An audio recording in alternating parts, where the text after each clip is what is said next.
যারা আমরা নামাজ পড়ি না, আমরা ভুল করছি, আসলে ভুল করছি, একেবারেই বোকামি হইতেছে, বোকামি হইতেছে।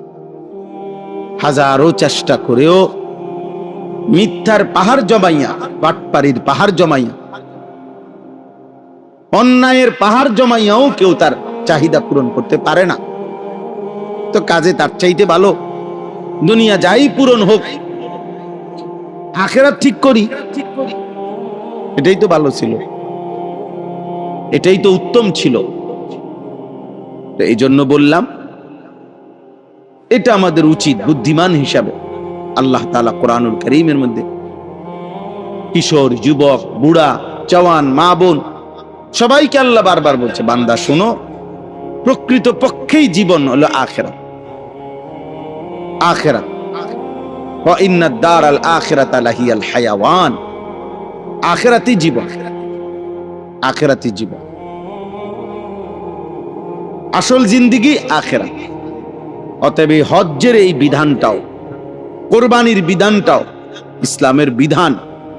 আপনারা এখানে যারা উপার্জন করেন, বিবাহিত হোক অবিবাহিত হোক, একসাথে সংসার হোক ভিন্ন হোক, বিদেশ প্রবাসী হোক, দেশের কোনো উপার্জনকারী হোক, চাকরি হোক, ব্যবসা হোক, দোকান হোক, কৃষি হোক, আপনাদের প্রত্যেকের প্রথম কথা একত্রে বলে নিলাম, প্রথম দায়িত্ব আপনারা আপনাদের যার যার সুবিধা মতো নির্ভরযোগ্য আলেম কারো কাছ থেকে এ কথা শুনাইয়া বলা যে হুজুর আমার এই সম্পত্তি, এই আমার উপরে হজ ফরজ কিনা, আমার উপরে কোরবানি ওয়াজিব কিনা, এটা কমপক্ষে নিজের মাসআলা, নিজের হিসাব নিজে একজন আলেম থেকে বুঝে নেওয়া উচিত। এটা আমরা একসাথে বলা যে এটা একটা কোনো পাইকারি রেট দেওয়া সম্ভব না,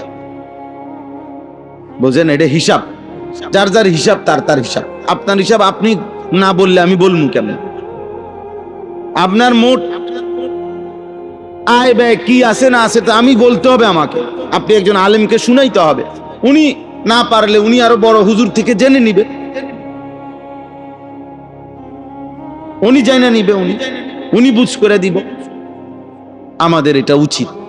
আমাদের সমাজে অসংখ্য ছেলে উপার্জন করে, হয়তো অবিবাহিত, কিন্তু রোজগার করে, তাদের উপরে কোরবানি ওয়াজিব হয়, এরা কোরবানি করে না।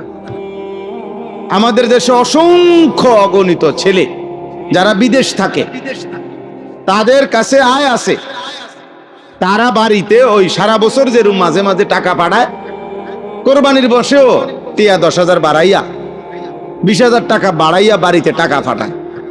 ও বাড়িতে একজনের নামে কোরবানি হয়, হয় বাপের নামে, নয়তো মার নামে, নয় বাপ মার নামে, আর সবাই মিল্লা গোস্ত বাগাবাগি করে খায়। হেরা মনে করে বাড়িতে একজন কোরবানি হইলেই হইছে, না, বাড়িতে কোরবানি হইলেই হইছে না। যতজনের উপরে কোরবানি ওয়াজিব, ওদের প্রত্যেকের পক্ষ থেকে কোরবানি আদায় করতে হবে। এটা তো ওয়াজিব, এটা তো ওয়াজিব। আপনার ছেলের উপরে কোরবানি ওয়াজিব, তার সম্পত্তি থাকার কারণে সেটা আপনার নামে আদায় করলে হবে না।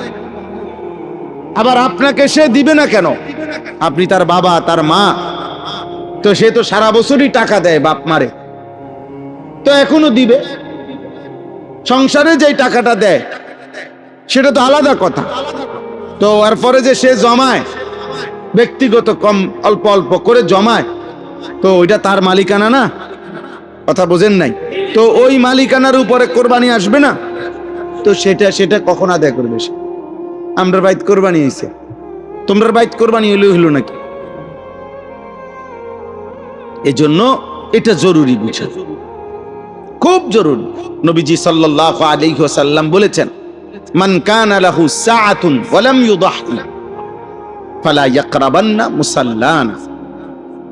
যে ব্যক্তির সামর্থ্য থাকা সত্ত্বেও কোরবানি দেয় নাই, আল্লাহর নবী বলছে সে যেন ঈদগাহে না আসে, সে যেন মুসলমানদের সাথে নামাজ পড়তে না আসে। ওই নাফরমানকে বইল যে তুমি নামাজে আইসো না, পরে সমাজচ্যুত করে দাও, আলাদা করো, যা নাফরমান। তো টাকার মায়াই যেহেতু মায়া, বাদ দে, আমাদের সাথে নামাজে আসবে না। সে যেন ঈদের নামাজে না আসে, সে যেন মুসলমানদের নামাজে না আসে। ডাইরেক্ট বলছে ফালা ইয়াকরাবান্না, অবশ্যই অবশ্যই সে যেন না আসে।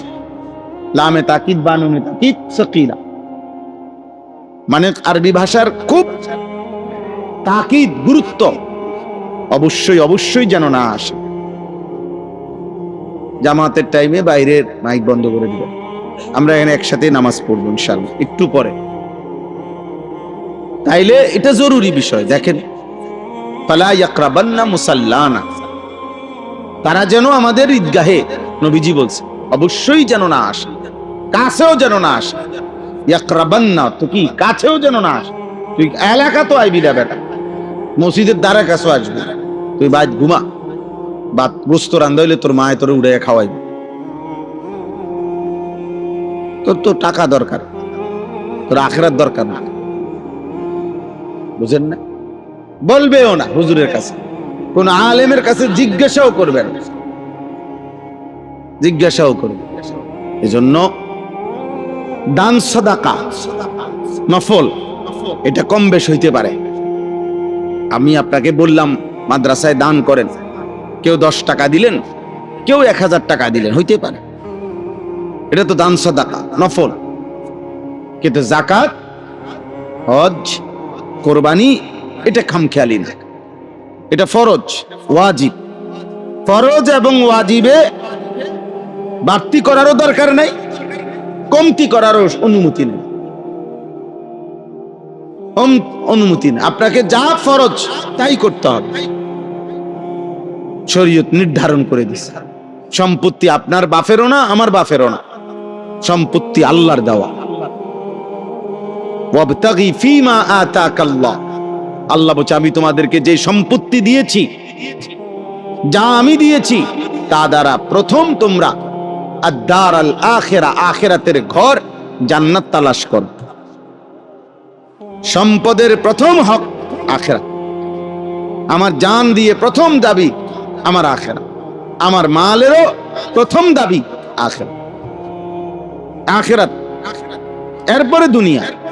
ওয়ালা তানসা নসীবাকা মিনাদ দুনিয়া, আল্লাহ তাআলা বলে দুনিয়া ভুলে যেও না। দুনিয়া বললাম না, বাজার, ব্যবসা, স্ত্রী, সংসার সব করো, কোনো সমস্যা নাই, কিন্তু 1 নম্বর প্রথম প্রায়োরিটি, প্রাধান্য দিতে হবে আখিরাত। তাইলে হজ, কোরবানি, যাকাত, এই 3টি বিধান আপনি বুঝে নিবেন, অল্প অল্প করে বুঝে নিবেন। বুঝার সহজ উপায় হলো পুরা মাসালা আপনি বুঝা পারতেন না, এটা দরকারও নাই আপনার, আপনি শুধু আপনারটা বলবেন।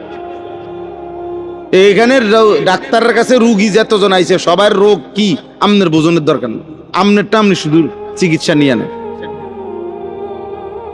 আপনি আপনার হিসাব নিয়ে নেন, তাহলেই সহজ। প্রত্যেকেই যদি নিজ নিজ হিসাব নিয়ে নেয়, যার যার আশেপাশের আলেম থেকে, সহজ। বললাম না, বুঝতেই চায় না, মানতেই চায়, মানতেই চায় না।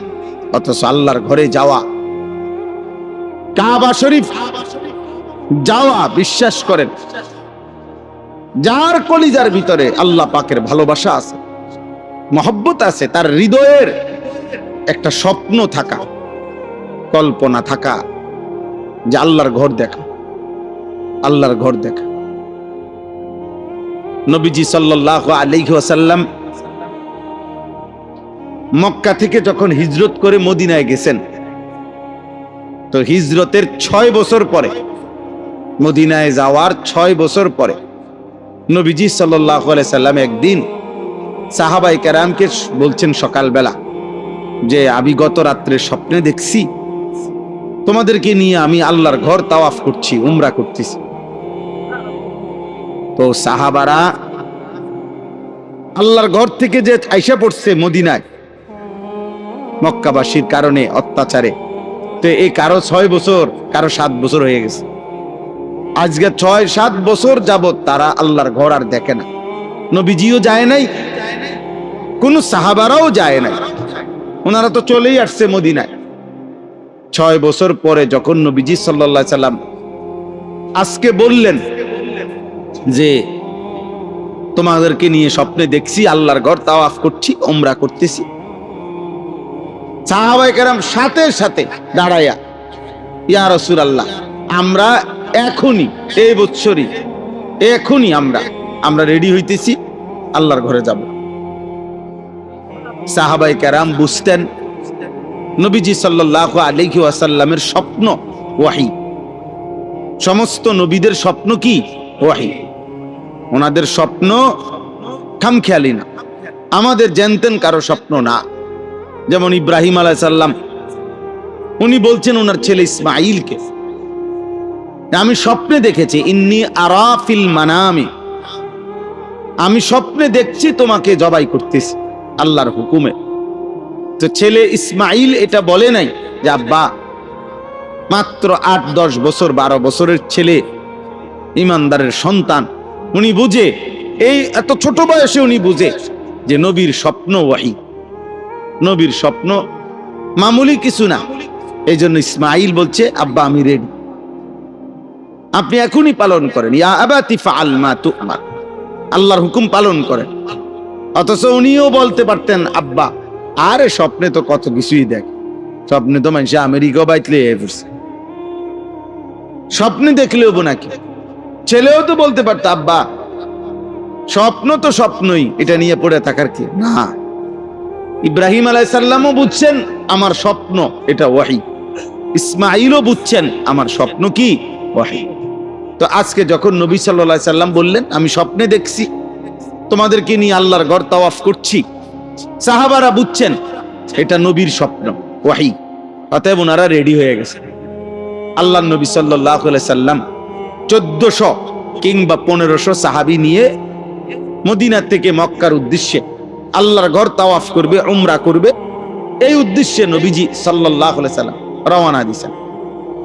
তো রওনা দিয়া মদিনার কাছাকাছি, আর সরি মক্কার কাছাকাছি একটা জায়গা হুদাইবিয়া, হুদাইবিয়া জায়গাটার নাম, ওইখান পর্যন্ত যখন আসছেন আল্লাহর কুদরতে নবীজি সাল্লাল্লাহু আলাইহি সাল্লামের উট নিজে নিজে বসে গেছে ওইখানে। তো উটে যখন বসে গেছে আল্লাহর নবী সাল্লাল্লাহু আলাইহি সাল্লাম বললেন, হাবাসাহা হাবিসুল ফিল, আল্লাহর ঘরের দিকে ঢুকতে গিয়ে আব্রাহার হাতি, সেই হাতিকে যিনি বসায় দিছিলেন, ঘরে পৌঁছবার আগেই আমার উটকেও সেই আল্লাহই বসায় দিছে কুদরতি ভাবে। নিশ্চয়ই আমরা অপেক্ষা করো, থামো, ভিতরে আমরা খবর নাও। তখন সাহাবী পাঠাইছেন, উনি খোঁজ খবর নিয়ে গোপনে কৌশলে খবর নিয়ে আইসা বলছি, ইয়া রাসূলুল্লাহ, মক্কার কাফেররা তাদের ঢাল তলোয়ার নিয়ে প্রস্তুত, কোনোভাবেই আপনাকে আমাদেরকে মক্কা শরীফ ঢুকতে দিবে না, আল্লাহর ঘরের তাওয়াফ করতে দিবে না, কোনোভাবেই না। তারা জান দিবে, লড়াই করবে, যুদ্ধ করবে, কিন্তু আপনাকে কাবা ঘরের কাছে আসতে দিবে না, তাদের সিদ্ধান্ত এটা। আল্লাহর নবী সাল্লাল্লাহু আলাইহি সাল্লাম বললেন, হায়, আমি তো এই বছর এখন যুদ্ধ করতে আসি নাই, মূলত আমি আসছি শুধু কাবা তাওয়াফ করব, উমরা করব। উমরা মানে 3 ঘন্টার কাম, 3 থেকে 4 ঘন্টা সময়ের কাজ হইল উমরা। উমরা মানে আল্লাহর ঘরের চারদিকে 7 চক্কর দেওয়া, সাফা মারওয়া পাহাড়ে 7 বার আসা যাওয়া করা, এরপরে মাথা মুন্ডন করা, শেষ, খালাস। এই 3 থেকে 4 ঘন্টা টাইম লাগে, আরো কমও লাগে অনেক সময়। এতটুকুর নামে উমরা। তা আমি তো এটুকু করতে আসছি, আমি তো আবার আমার উমরা আমরা শেষ করে আমরা আমাদের পথে মদিনায় ফিরে যাব, কিন্তু ওদের সিদ্ধান্ত ওরা দিবে না।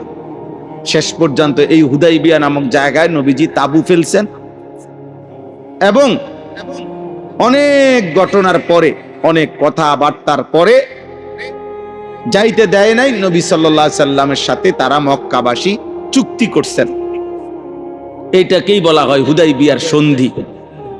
এই চুক্তিনামার মধ্যে সিদ্ধান্ত হইছে এবছর ফিরে যাবে, আগামী বছর আইসা এই উমরাটা কাজা করবে।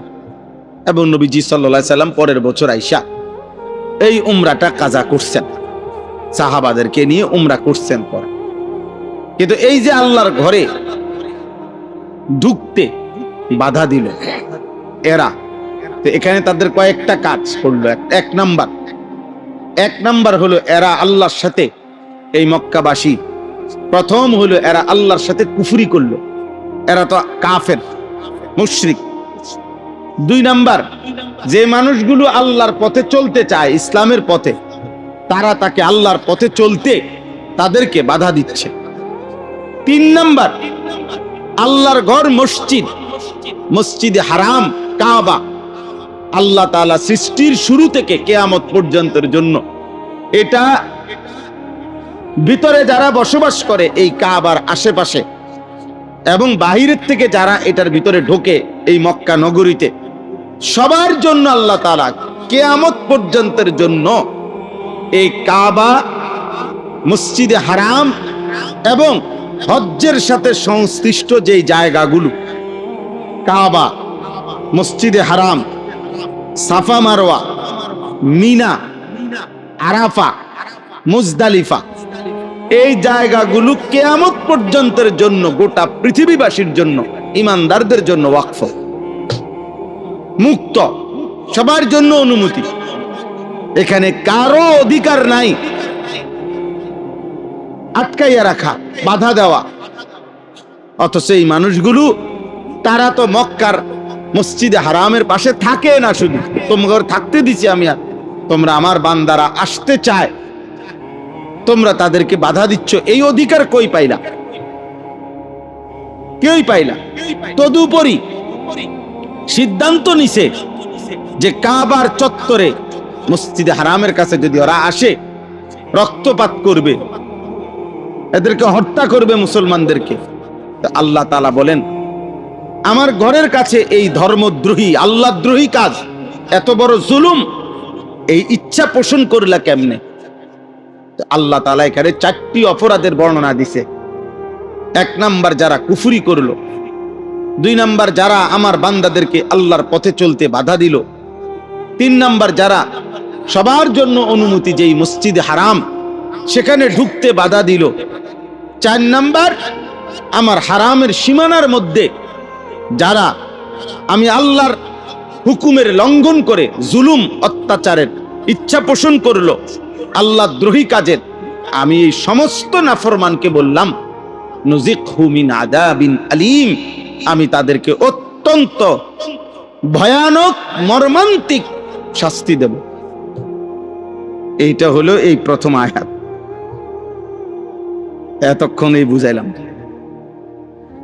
ইন্নাল্লাযীনা কাফারু, নিশ্চয়ই যারা কুফরি করলো, ওয়ায়াসুদ্দুনা আন সাবিলিল্লাহ, আল্লাহর পথ থেকে যারা বাধা দিচ্ছে, ইসলাম, এখানে সাবিলিল্লাহ আল ইসলাম তাফসীরে আছে, ওয়াল মসজিদিল হারাম, এবং মসজিদে হারামে আসতে যারা বাধা দিচ্ছে, আল্লাযী জাআলনাহু লিন-নাসি সাওয়াআনিল আকিফু ফীহি ওয়াল বাদ, যেই ঘরটি, যেই মসজিদটি আমি বানিয়েছিলাম পৃথিবীর সমস্ত মানুষের জন্য, চাই সে আভ্যন্তরীণ হোক বা বহিরাগত হোক, মানে চাই সে মক্কা নগরীর হোক অথবা মক্কা নগরীর বাহির থেকে হোক, আমি তো সবার জন্যই বানাইছিলাম। সেই ঘরে আসতে যারা বাধা দিচ্ছে, আমান ইউরিদ ফীহি বিইলহাদিন বিযুলমিন, এবং সাথে সাথে যারা আমার এই হারামের সীমানায়, মসজিদের সীমানায় যারা অন্যায়, জুলুম, আল্লাহদ্রোহী, ইলহাদ, ধর্মদ্রোহী, আল্লাহর বিরুদ্ধে জুলুম করতে চাচ্ছে, এরকম ইচ্ছা পোষণ করছে, মারামারি করবে, খুনাখুনি করবে, মুসলমানের পবিত্র রক্ত বহায়া দিবে, আল্লাহ বলেন এই সব পাপীদেরকে বললাম নুযিকহু মিন আযাবিন আলীম, আমি তাদেরকে অত্যন্ত মর্মান্তিক আযাব, নুযিকহু, মজা দেখাবো, আযাবের মজা, শাস্তি দেব। আমার বড় ভয় লাগে এই জন্য, সামর্থ্যবান যে মানুষটা সরাসরি ইসলামের হিসাব মতে তার উপরে হজ ফরজ, কিন্তু কইতে দেরি, তার বউয়ে দিছে দমক, হ্যাঁ রে বেটা, অনুকুদ্দুর গদ্দুয়ারের নাম নাই, আল্লাহর ঘজে যাইব বেটা, আলাপের আর কি নাই? জায়গা নাই, আলাপের আর জায়গা, রঙের আর শেষ নাই। ফুতে বলে দিছে, হ্যাঁ, জিয়ে বলে দিছে, দমক দিয়ে দিছে।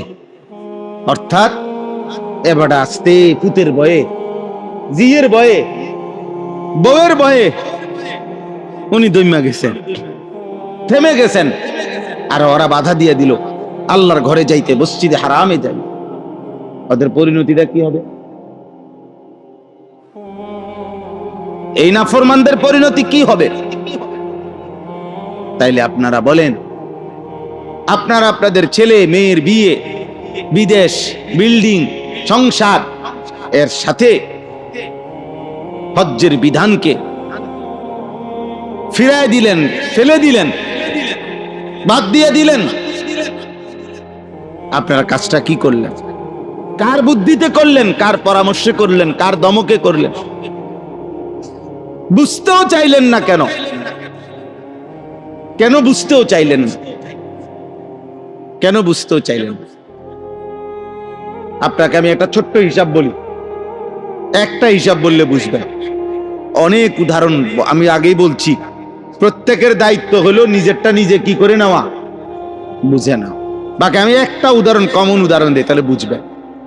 একজন ব্যক্তির তার যে বসতের ভিটা, যেটা মধ্যে সে থাকে, বসত বাড়ি, এটা বাদ দিয়া তার আলাদা ফসলি জমি, এমনে জমি, বাজারে ক্ষেত, আরে জমি যেখানে হোক, তার মনে করেন আলাদা আরো 10 শতক জমি আছে ধরেন। এই লোকটার এই দুইটা জিনিসে আছে, ওই জমিটুকু আছে 10 শতক বা 15 শতক, আর আছে কোনটা?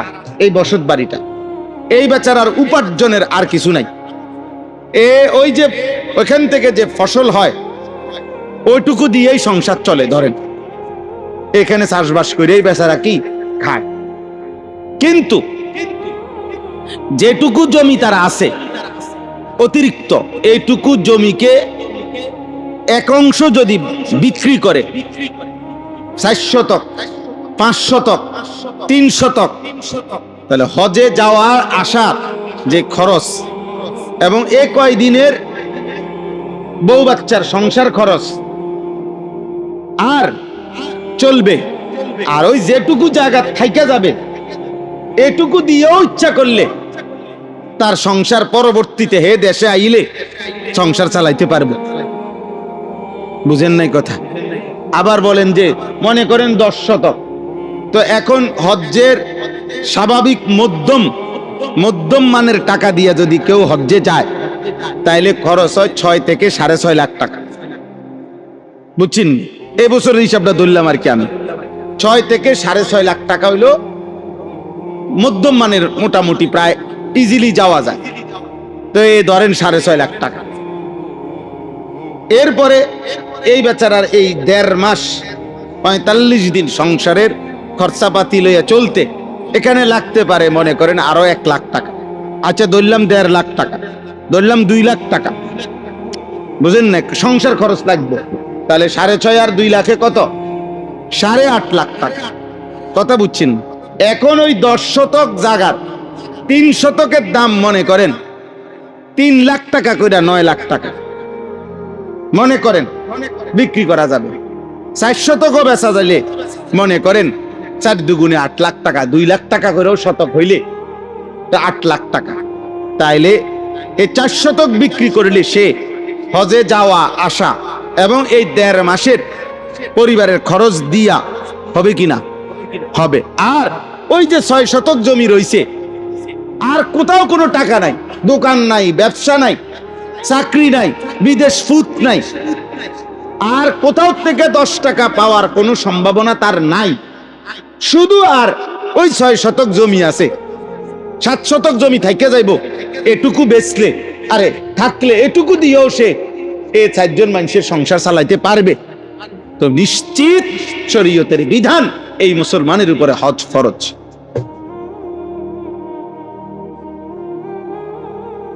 এবং এই মুসলমান যদি হজ না করে মারা যায়, আল্লাহ নবী বলছে আমি জানি না হয় ইহুদি মরল নয় খ্রিস্টান মরল, সে কিভাবে মরবে এটা হে বুঝবে, মুসলমানের মরণ হবে না।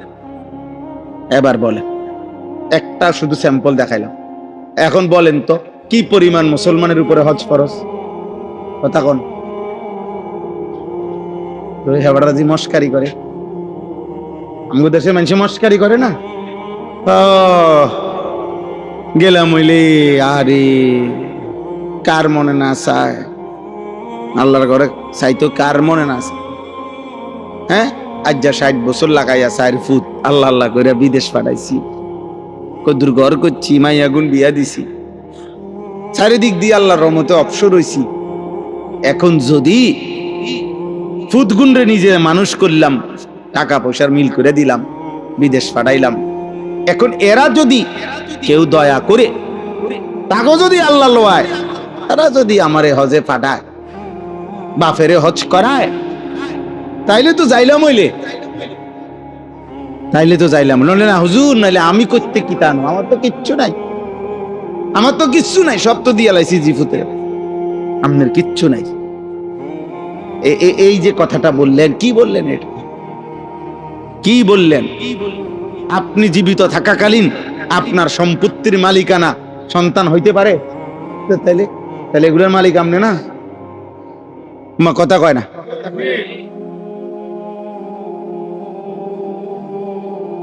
এগুলোর মালিক আপনি না? তো আপনার খেতে জমি নাই, 30 শতক জমি নাই, আমি তো কমাইয়া না, সর্বোচ্চ কমাইয়া না কইলাম, 20 শতক জমি নাই। হ্যাঁ, তো ব্যাংকে টাকা নাই আপনার, আপনার আর কোনো ইনকাম নাই, তো বলেন না, বলেন। প্রতিনিয়ত আপনি ওই যে ওই দিন আমি রাজবাড়ি গেছি, ওনারা যে বাড়িতে খানা খাইলাম, আমাদের খুব ঘনিষ্ঠ একজন ভাই, তো ওনাদের শুধু পেঁয়াজ গোডাউনে, মানে ওনারা এটাকে ঘর বানাইয়া এটার মধ্যে কোল্ড স্টোর সিস্টেমের মতো করে পেঁয়াজ রাখছে। তো তাগো সংসারের পেঁয়াজ যেটা না, শুধু আমি বললাম কতটুকু পেঁয়াজ আছে এখানে? যে হুজুর কমপক্ষে 1.5 থেকে 2,000 মন পেঁয়াজ, 1.5 থেকে 2,000 মন পেঁয়াজ আছে অতিরিক্ত, এগুলো বিক্রি করবে এগুলো সারা বছর। তাইলে এরকম আমাদের প্রত্যেকের উচিত হ্যাঁ, হিসাব করা উচিত। ব্যবসার পণ্য, নিজের অতিরিক্ত সম্পদ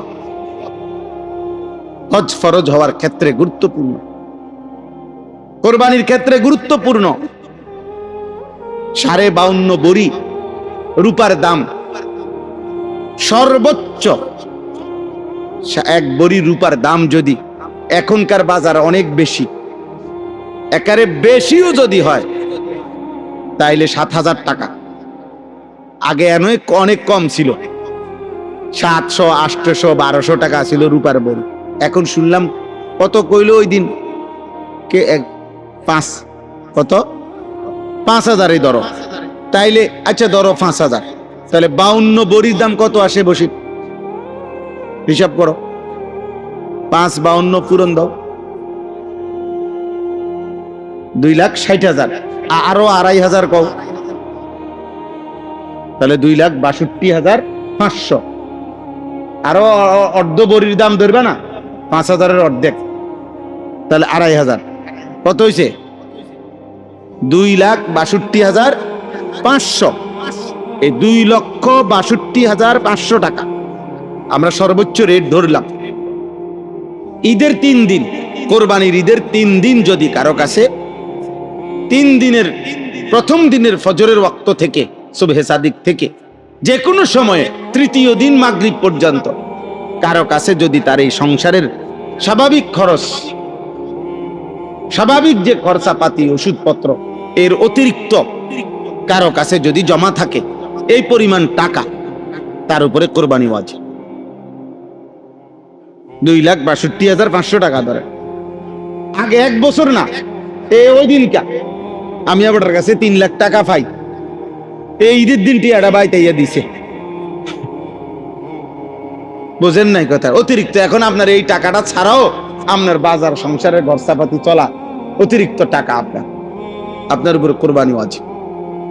আপনাকে কোরবানি আদায় করতে হবে। আপনি বলবেন কি এত কঠিন? না না, কঠিন তো হলো নাফরমানের জন্য কঠিন, ঈমানদারের জন্য তো সহজ। ওয়া ইন্নাহা লাকাবীরাতুন ইল্লা আলাল খাশিঈন। আল্লাহর ভয় যার কলিজার মধ্যে আছে তার জন্য ইবাদত কঠিন নয়। আল্লাহ বলছে মুনাফিকের জন্য কঠিন, নাফরমানের জন্য কঠিন। নবীজি বলছে ফজরের নামাজ মুনাফিকের জন্য কঠিন, মুমিনের জন্য সহজ। আমার শায়েখ আল্লামা মুফতি মুশতাকুর নবী সাহেব বলে, মুমিন ফজরের নামাজ ছাড়তেই পারে না, মুনাফিক ফজরের নামাজ পড়তেই পারে না।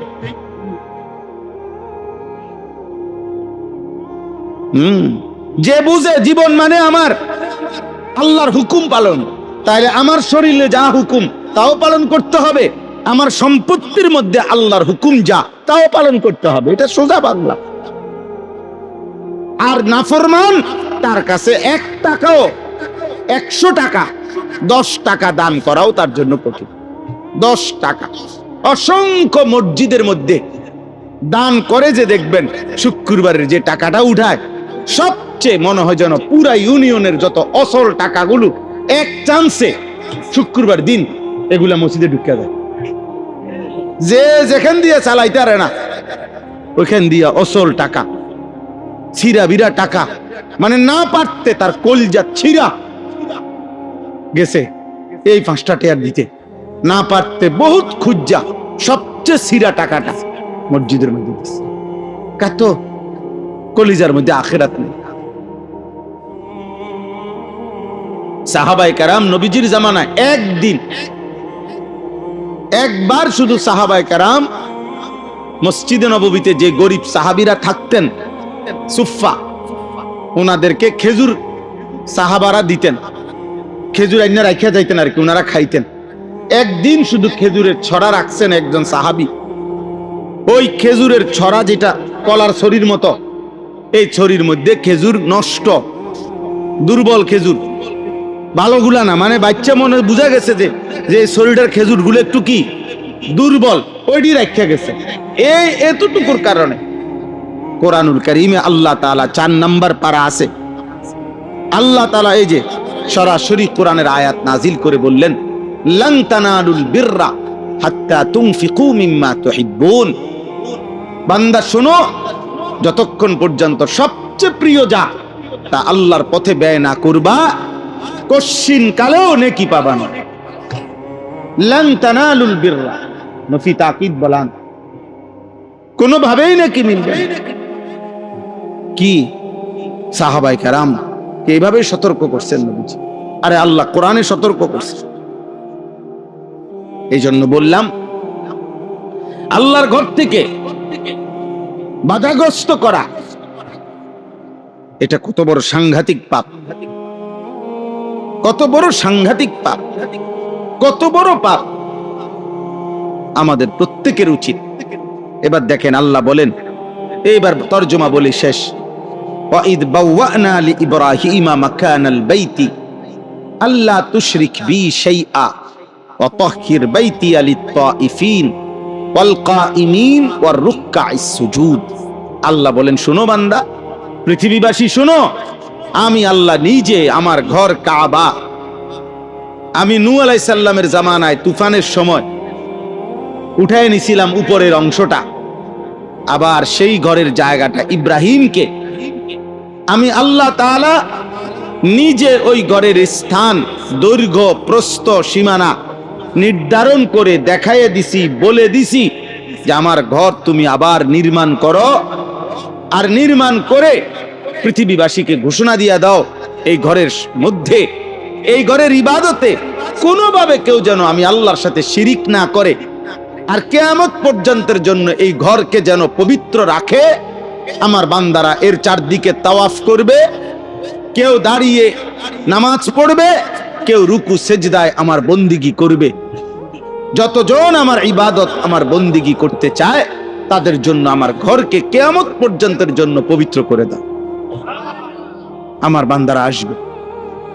তো ইব্রাহিম আলাইহিস সালাম আল্লাহর ঘর নির্মাণ করছেন, সম্পূর্ণ সুন্দর করে সাজাইয়া রেডি করে এবার আল্লাহকে জিজ্ঞেস করছেন, আল্লাহ আমি এখন কি করব? আমি আপনার ঘরের নির্মাণ ঠিক শেষ করছি, কাম শেষ। এবার আল্লাহ বললেন, ওয়াদ্দিন ফিন্নাস বিল হজ্জ, এবার তুমি ইব্রাহিম পৃথিবীবাসীকে, আমার বান্দাদের মাঝে হজ্জের ঘোষণা দিয়ে দাও, আমার এই ঘরের কাছে যেন তারা হজ করতে আসে। ইব্রাহিম আলাইহিস সালাম বললেন, আয় আল্লাহ, হজ্জের ঘোষণা দিব মানে কারে ঘোষণা দিব? এনে তো কোনো মানুষই নাই। মানুষে তো আমি, আমার ছেলে ইসমাইল, আর এই অল্প কোগা মানুষ, এগুলোর লগে থাকে যে কয়জন মানুষ, হইতো না 50 জন এগরে। আর আপনি বলতেছেন ফিন্নাস, পৃথিবীর সমস্ত মানুষের মধ্যে ঘোষণা দিতাম, মানুষ কই? আর দ্বিতীয়ত আমি এখানে যত জোরেই চিৎকার করি সারা পৃথিবীর মানুষ শুনবে কেমনে? আল্লাহ তাআলা বললেন, নাদি ওয়া আলাইয়াল বালাগ, ইব্রাহিম তুমি ঘোষণা দাও, আজান দাও, আমি আল্লাহ পৌঁছানোর দায়িত্ব কিয়ামত পর্যন্ত। আমার এই ঘরে কারা কারা আসবে এটা আমি নিয়ে আসবো। ইয়াতুকা রিজালান ওয়া আলা কুল্লি দামিরিন ইয়াতিনা মিন কুল্লি ফাজ্জিন আমিক। আল্লাহ তাআলা বলেন, যুগে যুগে কিয়ামত পর্যন্ত ইব্রাহিম কেউ পায়ে হেঁটে কাছের থেকে আসবে, কেউ এত দূর থেকে আসবে বাহনে চড়ে, গাধায় চড়ে, ঘোড়ায় চড়ে, উটের মধ্যে চড়ে, এত দূর থেকে আসবে। এই ঘরে দেখো, আমি বললাম যে আসতে আসতে আসতে এত দূরত্বের কারণে মানুষ না, ডাইরেক্ট বাহন, গাধা, ঘোড়া, খচ্চর, উট পর্যন্ত দুর্বল হয়ে যাবে। বাহন দুর্বল হয়ে যাবে, মানুষ তো দুর্বল হবেই হবে। এত দূর থেকে হলেও আমার বান্দা এখানে আসবে। তুমি আজান দাও, তুমি ঘোষণা দাও, তুমি ঘোষণা দাও। আজকের পৃথিবীতে আমরা এটাতে বুঝাইবার লাগে বলি, এত দূর থেকেও পৃথিবীতে ফ্লাইট হয়, এই হজের ফ্লাইট এত দূর থেকে আসে যে কোনোভাবেই এক ফ্লাইটে আপনার আইসা পৌঁছানো সম্ভব না, বরং বাহন মানে বিমান দুর্বল হয়, মাঝখানে ট্রানজিট নিয়ে তেল নিতে হয়, ফুয়েল নিতে হয় তাকে। এত দূর থেকেও আসে, এত দূর থেকেও আসে। অর্থাৎ পৃথিবীর প্রতিটা গলি গলি যেখানেই আল্লাহর বান্দার অস্তিত্ব আছে মুমিনের, সেখানেই মুমিনের কলিজার মধ্যে ওই ঘরের প্রতি টান আছে। মুমিন মানেই আল্লাহর ঘরের প্রতি তার একটা টান থাকবে, আজীবনের একটা আফসোস থাকবে। আর এটা কি মুমিন মনেও পড়ে না, এতে বেটা বইয়ে বয়ে গেল বিড়িয়ে খায়, পাগল কোথাকার, বুড়া অসল হয়ে গেছে, খবরও নাই, বইয়া বইয়া বিড়ি, বন, চা, টেলিভিশন, নাচ গান। আশ্চর্য মুসলমান, আফসোস মুসলমান। কলিজার মধ্যে ও ফুতের দিকে চাইয়া রয়েছে, নাতির দিকে চাইয়া রয়েছে। ফুত সব শেষ হইয়া ওর নাতি ফাটানি শুরু করছে বিদেশ। অন বুঝেন না, এরপরও নাফরমানের লোভ শেষ হয় না, এরপরও শেষ, এরপরও কাম অনো শেষ হয় না। অনো এ ঘুরতে আছে, আজ 30 বছর এই জমি 200 কেবাড়া ঘুরাইতে আছে, বেচবো বেচবো কইয়া প্রত্যেক দিন যায়। কিও আর কথা আসেনি কোনো কইবানি? শেষ কথা, আমি তো মরে যাই, বেচবানি জমি। কতদিন ধরে ঘুরাইতে আছো জমি, বেচবা, শেষ, মরতে পারতেছে না। বহুত মালাকুল মৌতের আবদার করে ধরে রাখছে এই জমি আনে লেগে। জিফুতের জমিখান লাইন করে দিলে, এই জমিখান ব্যবস্থা করে দিলে, এরপর উনি মরে যাবে, এরপরে মরে যাবে, এরপরে কবরে শান্তি আর শান্তি। আস্তাগফিরুল্লাহ, লা হাওলা ওয়ালা কুওয়াতা ইল্লা। আল্লাহ আমাদেরকে মাফ করে দেন। প্রিয় ভাই, প্রিয় বাবা, আপনাদের কাছে অনুরোধ, শুরুর কথা আবার আমরা চলেন। আমাদের প্রথম কথা আমরা আবার ফিরে আসি, দুনিয়া আমাদেরই, আখিরাতও আমাদের, কবর আমার, পরকাল আমার। অতএব বুদ্ধিমান বিবেকবান হিসাবে আমাদের প্রত্যেকের উচিত আমরা আমাদের হিসাব মিলানো। আমার দুনিয়া কটুকু হলো, হিসাব করেন আখেরাত কতটুক হলো হিসাব। সম্পদ এটা আল্লাহই দিছেন আমাকে, অতএব এখানে যদি যাকাত ফরজ হয় দেব, হজ আসলে হজ করব, কোরবানি হইলে কোরবানি আদায় করব, পরে যা থাকে তা দিয়ে হিসাব মিলাবো। একজন বুদ্ধিমান মানুষ তো যেই কোনো মানুষ তার পকেটে যে কয়টা টাকা নিয়ে সে বাজারে যায়, সংসারের যে কয়টা খরচ তার তো মাথার মধ্যে একটা পরিকল্পনা করে। সে 5টা মিনিট সে ভাবে আমি কয় টাকার মাছ কিনবো, কয় টাকার চাল কিনবো, আমার চাইলেও দরকার, মাছও দরকার। এখন আমার কাছে টাকাই আছে 1000 3000, আমি চাইলে কিনে নিলাম 3000 টাকা। আমাদের এক লোক কিছুদিন আগে আপনার তার ছেলে দুষ্ট, তো উনি আমার আফসুস করে বলতেছে, কাইন্দা দিছে, হুজুর পোলা ওনার ছেলে ঘর থেকে 2 লক্ষ টাকা চুরি করে নিছে, নিয়ে 60টা মোবাইল কিনে লেছে। না নিজে টিপতো, মোবাইল টিপতো, রোহান না, ছাত্র মানুষ মিয়া, 2 লাখ টাকা দিয়ে যা পাইছে মোবাইল কিনে লেছে। তাই বললাম মাশাআল্লাহ, আপনার তো একটা বিষয় ক্লিয়ার হয়ে গেল যে মোবাইলের বিষয়টা আর ফ্যামিলিতে কোনো ঝামেলা রইল না। আগামী 30 বছর আমনের বংশের আর কারো মোবাইলের কি থাকলো না, হেতে তো একটা বিষয় কি করে দিল, ক্লিয়ার করে দিল। তাহলে বলেন এটা হইলুনি কথা? তুই বুঝি 2 লাখ টাকা দিয়ে মোবাইল কিনে লাগবি? তো এই কথার কথাই বললাম। আর তো আমাদের হালাত হইল এমন, আপনি এটা বোঝা উচিত। আপনি তো দুনিয়াও সাজান, পরিকল্পনা করেন, মাছ কিনবো কদ্দুর, তরকারি কিনবো কদ্দুর, তা আমার এইটুকু সম্পত্তির মধ্যে আল্লাহর বিধান যা আমি তা পালন করব, আমার দুনিয়াবি প্রয়োজন যা আমি তাও পালন করব। এটা তো সহজ বিষয় আব্বা, সহজ বিষয়।